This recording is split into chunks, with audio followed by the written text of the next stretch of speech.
राम के गांव में रामा और उसकी पत्नी शांता रहती थी। वो दोनों खेती में काम किया करते थे। उनको एक लड़का था जिसका नाम था सुधीर। रामा अपने खेतों में बहुत मेहनत किया करता था। उसका बेटा सुधीर पढ़ाई लिखाई में बहुत होशियार था।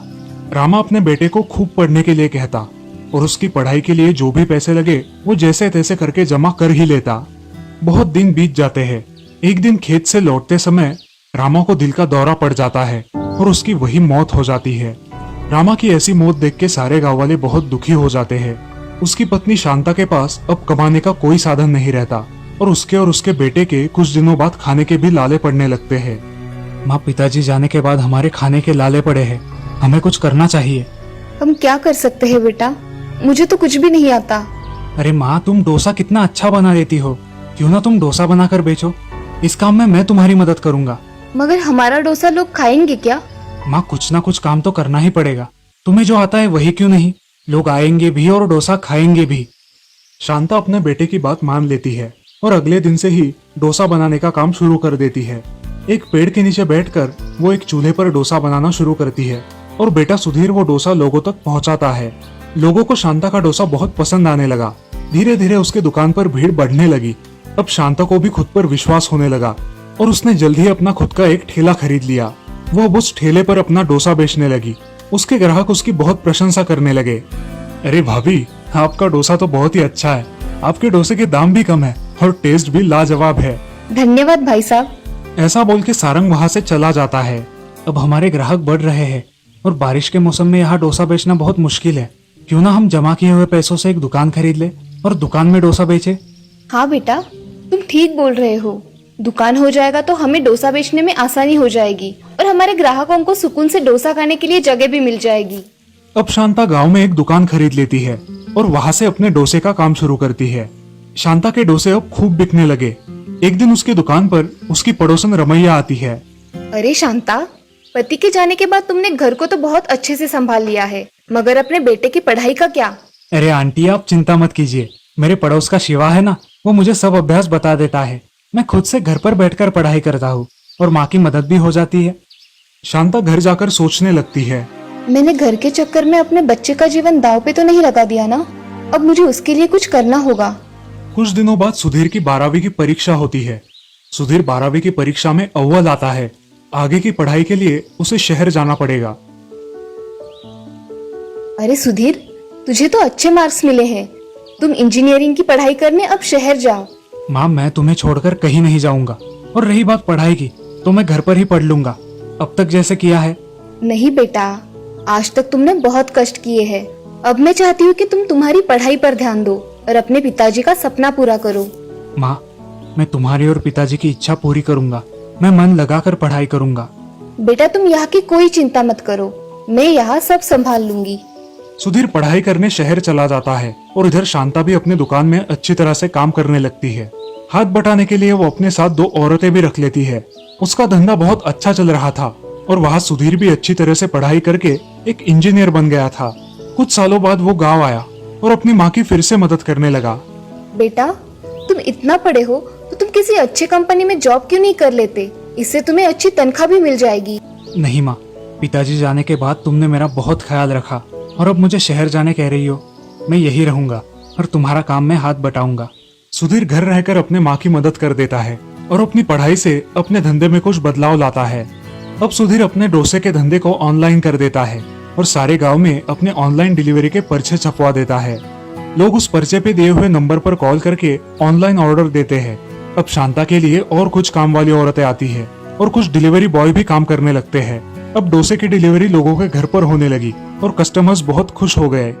शांता डोसा वाले, हाँ बोलिए, क्या चाहिए आपको? मुझे 4 प्लेट डोसा और एक्स्ट्रा चटनी चाहिए। जी मिल जाएगा, अभी भिजवा देता हूँ। अब शांता का धंधा बहुत अच्छी तरह से चलने लगा। सुधीर उस छोटे से धंधे को नई ऊंचाइयों पर ले गया। अब उनके ठेले की जगह एक बड़े होटल ने ले ली। शांता को भी अब आराम मिल गया। अब पूरा कारोबार सुधीर ही देखने लगा और इस तरह से सुधीर और उसकी माँ ने खूब मेहनत कर अपना जीवन सार्थक किया। इस कहानी से हमें ये सीख मिलती है कि हमें अपने आप पर भरोसा रखकर मेहनत करनी चाहिए, क्योंकि मेहनत करने वाले की कभी हार नहीं होती। कोमल अपने माता पिता के साथ गंगापुर गांव में रहती थी। वो बहुत ही शांत स्वभाव की थी। वो सभी लोगों की मदद भी किया करती थी। कोमल अपने माँ बाप की बहुत सेवा करती थी और उन्हें खुश रखती थी। वो कुछ ना कुछ काम करके अपना दिन का गुजारा कर ही लेती और इसी वजह से गांव वालों के मन में उसने एक अलग ही जगह बना ली थी। अब पूरे भारत देश में कोरोना नाम की भयंकर महामारी छा गई थी। सारे शहरों तथा गांवों में भी कोरोना के पेशेंट मिल रहे थे। सारे गांव वाले बहुत डर गए थे। एक दिन राशन की एक दुकान पर कोमल राशन लेने गई थी।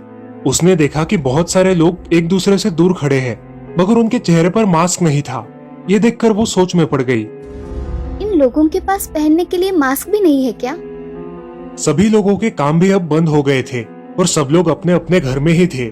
उनके पास कोई भी काम धंधा नहीं था। ये सब देखकर कोमल सोच में पड़ गई थी। कोमल हमेशा आजू बाजू में क्या हो रहा है इस सब का ज्ञान रखती थी।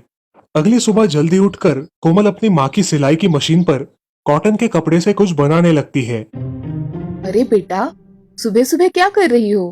अरे माँ, मास्क बनाकर देख रही हूँ। देखो कैसा है। पहला मास्क तुम्हारे लिए, लगाकर देखो। अरे हाँ, ऐसा ही होता है टीवी में। अरे माँ, मैं सोच रही हूँ कि ऐसे ही मास्क बनाकर बेचूं तो लोगों के काम भी आएंगे और मैं इससे कुछ पैसे भी कमा सकूंगी। अरे ये तो अच्छी बात है कोमल, तुम मन लगाकर मास्क बनाओ। ये कहकर माँ घर में चली जाती है और कोमल मास्क बनाने लगती है। देखते ही देखते कोमल ने दिन भर में 50 मास्क बना लिए और एक बैग में उन्हें भरकर वो बाजार जाकर बेचने लगी। उसके बनाए हुए मास्क सभी को बहुत पसंद आए। उसने सारे मास्क कम दाम में ही बेच डाले। अब ऐसे ही कोमल हर रोज मास्क बनाती और बाजार जाकर बेचा करती थी। ये सब देखकर उसकी पड़ोसी राधा बहुत जल रही थी।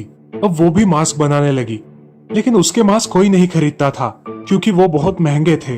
अब राधा कोमल से बहुत जलने लगी और एक दिन रात को चुपके से जाकर उसने कोमल के बनाए हुए मास्क पर कुछ कलर डाल दिया और सुबह मजा देखने के लिए आंगन में आकर खड़ी हो गई। कोमल सुबह उठकर बहुत प्रसन्न थी, लेकिन जैसे ही उसने मास्क देखे वो रोने लगी और अपने माँ से कहा, माँ, ये कैसे हुआ?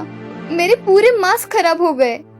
बेटी, चिंता मत करो, ये जरूर किसी की चाल है।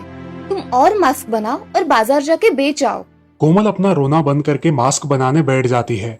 ये देखकर राधा को बहुत गुस्सा आता है और वो अपने घर में चली जाती है। ये सब कोमल देख लेती है और समझ जाती है कि ये सब राधा की करामत है। कोमल वापस अपने मास्क बनाने में मग्न हो जाती है और किसी का द्वेष नहीं करती।